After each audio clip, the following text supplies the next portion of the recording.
Olá, estamos de volta com mais um episódio do Trad Talk, podcast de tradução. E aqui estou eu com o meu último convidado de gravação durante o congresso da Abrates, mas não menos importante, que fique bem claro, Marcelo Neves. Marcelo, muitíssimo obrigado por depois desses 3 dias de congresso você ter aceitado gravar. Imagina, eu que agradeço pelo convite. Obrigada, viu? Bom, como eu disse, a gente já terminou, o congresso já foi encerrado, só para vocês terem uma ideia. E a gente então agora vai falar com o Marcelo Neves, que é intérprete, então eu acredito que vai ser bem bacana a conversa que a gente vai ter com ele. Ele é tradutor e intérprete desde 1998 e trabalha com os idiomas inglês, espanhol e alemão. Tem formação também como jornalista, teatro e locução e é mestre em letras. Fala mais um pouquinho sobre você. Sobre mim, eu moro no Rio de Janeiro, mas trabalho em várias cidades do Brasil e também do exterior. Você já mencionou aí a formação de intérprete comecei minha carreira de intérprete em 1998. Eu comecei, na verdade, antes de me formar intérprete. Então, eu sempre digo que extraoficialmente eu sou desde 1998 intérprete e eu fiz a minha formação mesmo em interpretação em 2004. E por que isso? Porque eu comecei minha carreira trabalhando numa empresa em que eu iria trabalhar como tradutor e, de repente, eu precisei virar intérprete na empresa. E eu não sabia como é que era, eu não fazia cabine, eu não fazia tradução simultânea. Sim. Ou interpretação simultânea, que é o termo mais adequado que a gente usa. As pessoas, enfim, algumas pessoas não gostam que os intérpretes, principalmente, não gostam que digam que é tradução. Não, eu sou intérprete, eu não sou tradutor, mas para mim é uma forma de tradução, então eu pelo menos aceito ser chamado de tradutor simultâneo. Sim. Mas o termo mais correto, mais preciso é interpretação simultânea. Então eu comecei a interpretar dentro dessa empresa, porque eu trabalhava para a empresa, e fui fazer a minha formação já alguns anos depois, então oficialmente mesmo já são uns 12 anos. E nos últimos anos, que são realmente quando eu decidi que eu ia ser isso, eu decidi que eu ia ser intérprete, eu já participei de eventos em várias áreas, eu não tenho nenhuma especialidade. Falar assim, eu comecei na indústria automobilística, mas eu não sou especializado nessa área. Então hoje eu entendo mais de petróleo do que de carro, eu entendo mais de outros assuntos do que o assunto com o qual eu lidava quando eu trabalhava especificamente numa empresa. E essa profissão me levou a vários lugares, inclusive várias outras cidades. Conheci várias cidades do Brasil e outras do mundo também, interpretando. Como você disse também, eu sou formado em jornalismo, então eu não sou jornalista, mas o jornalismo sempre me ajudou muito. A coisa de você ser investigativo, de você ser curioso, de você querer aprender sobre vários assuntos, precisar aprender sobre vários assuntos. Eu sou muito assim, eu sou muito jornalista nesse sentido, e isso é muito bom para os tradutores também, claro, mas para os intérpretes, porque às vezes na mesma semana a gente está fazendo eventos diferentes de áreas totalmente diferentes e a gente precisa ter um conhecimento mínimo, mesmo que no dia seguinte você não se lembre de mais nada disso. Sim. Mas aquele conhecimento é sempre muito bom, aquele conhecimento mínimo sobre aquele assunto é muito bom. E a outra coisa que me ajudou também foi porque eu estudei teatro, então isso ajuda a gente também a se apropriar de um discurso que não é nosso. Sim, Porque perfeito. o intérprete precisa disso, e a maior parte do tempo eu trabalho muito mais com interpretação simultânea do que com consecutiva. A maior parte do tempo eu estou trabalhando dentro da cabine. Mas acontece de você precisar estar lá no palco falando. Então, isso é uma coisa que ajuda muito para quem está assistindo ao programa e ao podcast e quer ser também intérprete. Isso é uma coisa que ajuda bastante. Nem sempre você vai estar dentro da cabine, nem sempre você vai estar escondido dentro daquele aquário. Você pode ser chamado para ir para o palco, então é sempre bom ter um certo jogo de palco. Não precisa ser ator, mas facilita. Sim. No seu caso, na verdade, até um casamento meio que perfeito, né? O jornalismo, o teatro e a interpretação. Eu acho. Quando eu descobri que eu não ia mais trabalhar com jornalismo, apesar de ter um diploma de jornalismo, né, na época que era obrigatório, eu até já me perdi nessa briga de é obrigatório ou não é obrigatório, mas enfim, acho que não é o foco aqui. E eu deveria ter essa informação, né? Eu falei tanto que a gente tem que saber sobre vários assuntos, eu deveria ter essa informação, mas tudo bem. E naquela época era. Quando eu me formei, no final dos anos 90, era obrigatório o diploma de jornalismo e eu, por vários motivos de vida, eu resolvi estudar fora do país, depois voltei e aí a vida foi levando para outros caminhos, eu não voltei para o jornalismo, mas eu nunca me arrependi de ter estudado aquilo. Nunca me arrependi eu nunca pensei assim, eu deveria ter estudado logo a formação para intérprete, ou eu deveria ter estudado administração, porque hoje, além de intérprete, eu sou empresário, porque eu tenho a minha empresa como a maioria de nós. Sim. Então, de repente, eu poderia ter estudado administração de empresas, ou alguma coisa, ou letras. Eu sou mestre em letras, eu fui fazer o mestrado depois, muito tempo depois de formado na graduação, e aí eu fui fazer o mestrado em letras, apesar de não ter a formação em letras.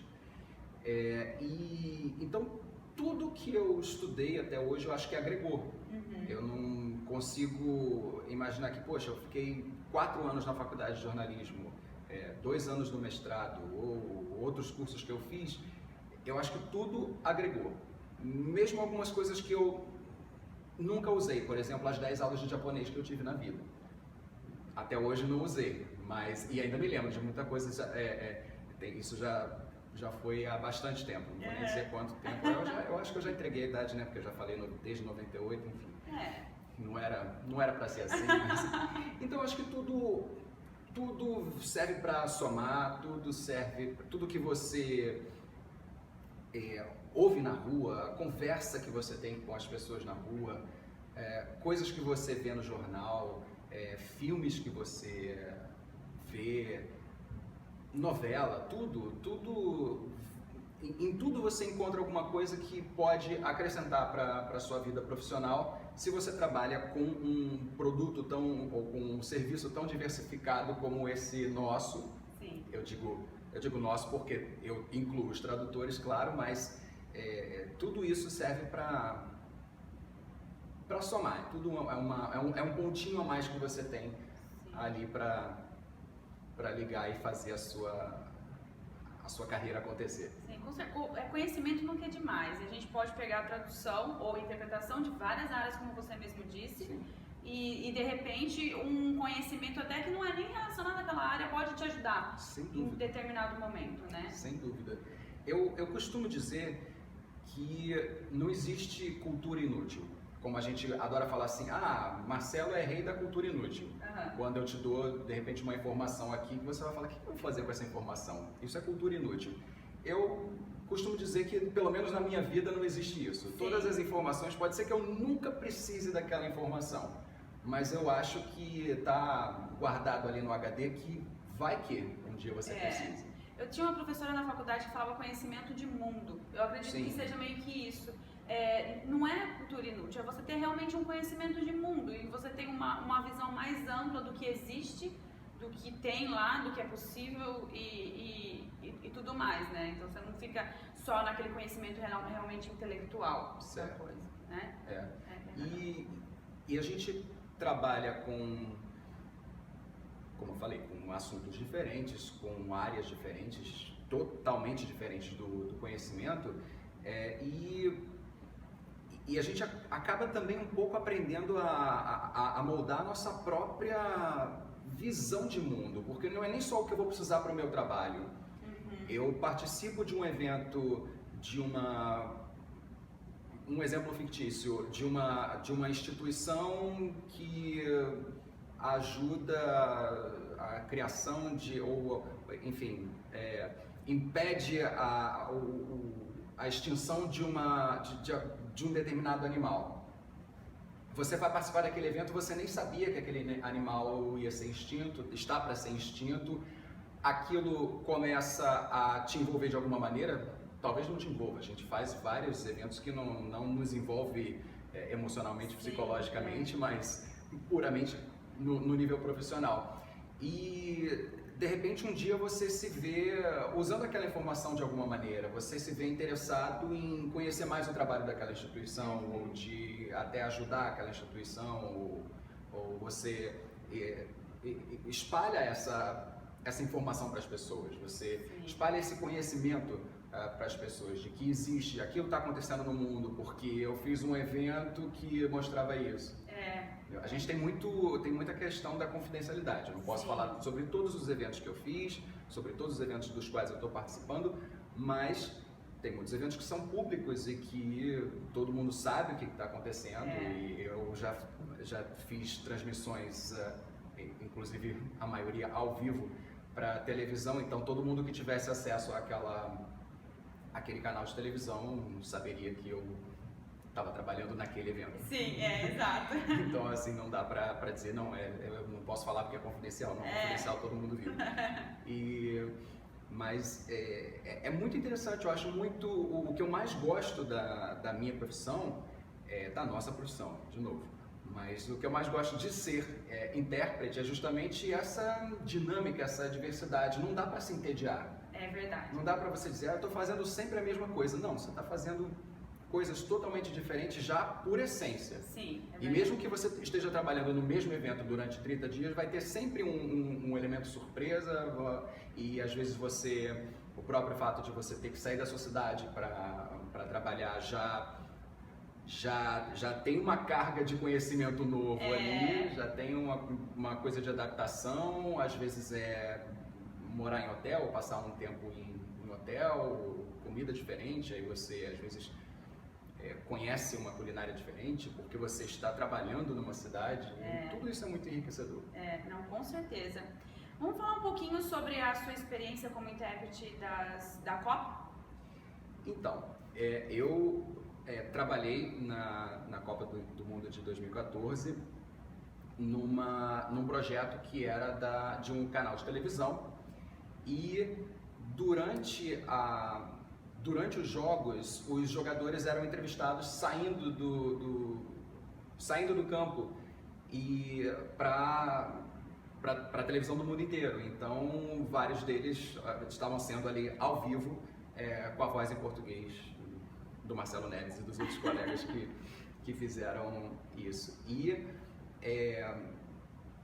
E fora isso, outros eventos relacionados à organização do evento e a própria organização desses programas que tinham transmissão com interpretação simultânea, porque é fato que isso é uma coisa nova.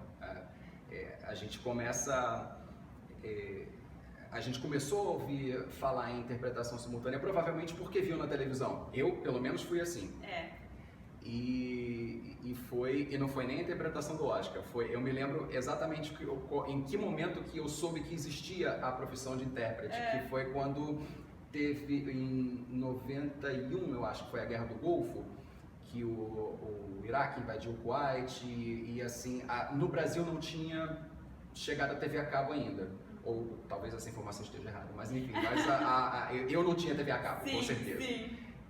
Acho que pouquíssimas pessoas, se já tinha chegado, pouquíssimas pessoas tinham. E a gente assistia a transmissão da CNN passada por um canal de televisão brasileiro. Então, aquela informação estava chegando ao vivo pra gente, o que em 1991 era uma coisa do outro mundo. Hoje em dia, ela está chegando aqui no meu celular, no meu bolso. Mas naquela época não era assim.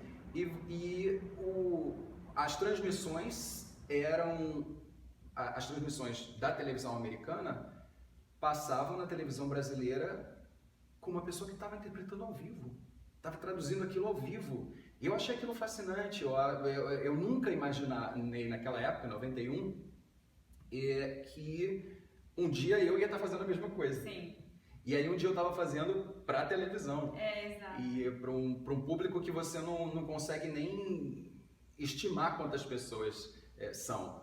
Porque quando você está no evento, você está lá na cabine de interpretação e você está vendo o auditório, você pensa, olha, eu estou sendo ouvido por 10 pessoas ou eu estou sendo ouvido por 3.000 pessoas, porque eu já fiz também eventos de milhares de pessoas. E agora, pela televisão, você não faz nem ideia. É verdade. E é muita pressão. É muita pressão. Eu sabia que era pressão porque eu tenho vários amigos de jornalistas ou gente que trabalha em televisão, também atores, mas em vários outros setores, mas você só percebe a pressão quando você está lá. É muito mais forte do que num evento, porque quando você está chegando no evento na cabine e você conversa com os técnicos de som e você testa o som e você conversa com os coordenadores do evento, essas coisas vão quebrando gelo, essas coisas vão aumentando a sua preparação para aquele momento que o evento começar. E é claro que quando o evento começar também vai ter inúmeros imprevistos que vão fazer com que você fique tenso, etc. Mas na televisão, assim, aquela pressão, porque é ao vivo e ao vivo não tem como voltar, não tem como você falar, não, peraí, deixa eu começar de novo, porque acho que eu me desconcentrei aqui. Não, tem que ser concentração total. E ao vivo, e eram flashes de, às vezes, 30 segundos. Então, são aqueles 30 segundos que fazem toda a diferença. Que fazem toda a diferença, que parece que é o dia inteiro que você está pressionado por causa daqueles 30 segundos. Nossa. Eu tenho um exemplo que foi realmente isso, que foi uma entrevista nessa época da Copa mesmo, que foi uma entrevista que ela não durou, eu acho que não durou 5 minutos. Eu fiquei 2 horas no estúdio, sendo que eu saí de casa tipo 6 horas da manhã, porque ia passar às 7 horas da manhã, alguma coisa assim. Então são aquelas coisinhas que contribuem para a dinâmica do nosso evento, da adrenalina. Eu, inclusive, numa das transmissões ao vivo que eu fiz, eu fui entrevistado pelo próprio programa. Nossa! Não bastasse eu estar ao vivo, ele ainda queria conversar comigo.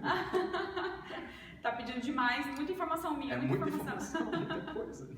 E é bem legal mesmo essa sua experiência. E além das Olimpíadas, ele também vai ser o intérprete, além da Copa, você também vai ser o intérprete das Olimpíadas, né? Nas Olimpíadas. Eu espero que sim. Todos os eventos grandes, a Copa envolveu muita gente, e por envolver muita gente, envolve muita comunicação internacional. Com isso, a demanda por tradução e interpretação é sempre maior. E para as Olimpíadas, nessa fase de preparação, tem os patrocinadores, tem as redes de televisão, tem os meios de comunicação, tá tudo sendo preparado já há muito mais tempo do que a gente imagina. Né? Porque, como a gente sabe, as obras todas não estão prontas, mas as coisas vêm sendo preparadas há pelo menos 4 anos. Eu ouço falar de Olimpíadas, quer dizer, profissionalmente, há pelo menos 4 anos, das Olimpíadas deste ano. Sim. E então, todos esses eventos grandes, às vezes não tão grandes quanto esse, mas que também envolvem vários países, eles precisam de uma preparação, eles precisam dessas comunicações que tem que ser entre pessoas de línguas diferentes, de culturas diferentes, e as Olimpíadas, obviamente, não poderia ser diferente. Vai envolver bastante gente e vamos ver, né? E eu tô torcendo pelo sucesso do evento por vários motivos, inclusive porque eu devo estar envolvido. Que legal, deve ser super divertido, né? Desafiador. Sim. E também gratificante trabalhar em eventos grandes como esse, né, Marcelo? Claro. Um dos primeiros eventos que eu fiz já era um evento grande, porque foi o Fórum Social Mundial de Porto Alegre, e assim, além de envolver muita gente, países diferentes, envolvem coisas políticas e movimentos sociais, etc. Então são coisas com as quais eu tinha muito pouco contato até então. E só pela presença de vários atores diferentes, de várias de vários assuntos diferentes também em pauta, isso já foi um desafio porque era começo de carreira. E eu tive a oportunidade de coordenar, inclusive, um grupo de intérpretes, assim, mais ou menos no começo da minha carreira, da minha carreira oficial. Como eu te disse no começo da nossa fala, eu tenho um começo extraoficial e um começo de carreira oficial, e que foi mais ou menos nessa época. E aí trabalhei em algumas edições desse evento, então uma coisa que mexe muito comigo mesmo, mexe no pessoal, você estar participando de um evento que está envolvendo tanta gente que pode levar algumas mudanças, mesmo que elas não aconteçam, mas você tem uma noção de que aquilo é para mudar, é para fazer um mundo melhor. Sim. E assim, isso parece às vezes meio clichê ou meio até utópico, mas o fato de a gente estar trabalhando com a intermediação entre culturas diferentes, entre pessoas que sem o nosso trabalho não se comunicariam, já é uma coisa fascinante. Com certeza. É um lado muito fascinante da nossa profissão. E eu fico muito feliz quando eu estou participando de eventos como esse, de qualquer evento, tá? Existem eventos muito pequenos que me dão uma recompensa muito grande porque eu consegui fazer essa intermediação entre culturas, mas quando são eventos grandes, isso dá uma pressão maior, mas uma emoção muito maior também. Mas não tem como, né? Saber que você está sendo ouvido por milhares de pessoas, sei lá, infinitos números, você não consegue nem calcular quantas pessoas estão te ouvindo, como você mesmo falou. É muito gratificante. Sim. E saber que o seu nominho tá lá, não, é ele que está fazendo a interpretação, não tem como. Mas também é lógico, à medida que o evento fica maior também, a pressão fica maior, não tem como, né? E você falou uma coisa que foi bem interessante, a questão do tal seu nominho lá. A primeira vez que eu fui fazer interpretação para televisão ao vivo, um colega meu me disse, porque eu não estava, eu estava no estúdio, mas a entrevista não estava sendo gravada no estúdio, então eu precisava ver de um monitor dentro da cabine. E um colega meu disse assim, olha, quando aparecer o seu nome ali, não fica nervoso, porque é óbvio que você vê o seu nome e você olha a responsabilidade.